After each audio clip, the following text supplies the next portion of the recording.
Satgas Raika, dalam hal ini Satpol PP Kota Makassar, menyita ratusan botol minuman beralkohol dari sejumlah kafe resto di Kota Makassar.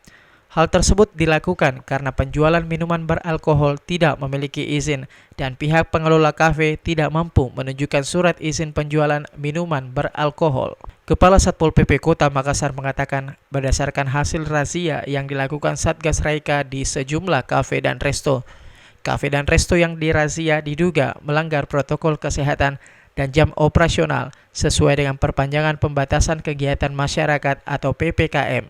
Namun, ditemukan banyak usaha kafe dan resto dan kelontong yang menjual minuman beralkohol tanpa izin. Ya, tadi malam kita kan membagi dua daerah operasi Satgas Raika tingkat kota yang melibatkan TNI, Polri, dari Kejaksaan, dari Dishub, kemudian penanggulangan bencana dan Satpol PP sendiri.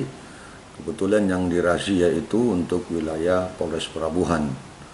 Ada beberapa tempat rumah bernyanyi, tempat karaoke, itu yang kita razia. Ada Diva Karaoke, itu melanggar jam operasional, dan yang kedua tidak bisa menunjukkan bukti izin minuman beralkohol.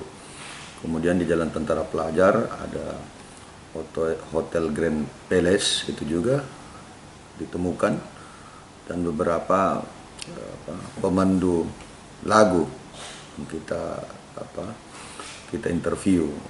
Tapi lebih daripada itu kita menegakkan dalam rangka kegiatan PPKM, jadi pembatasan kegiatan masyarakat skala mikro, turunan daripada instruksi Menteri Dalam Negeri.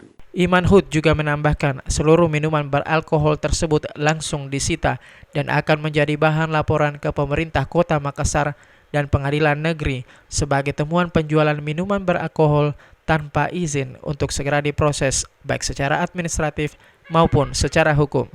Ira, Fajar TV dan Fajar Radio melaporkan.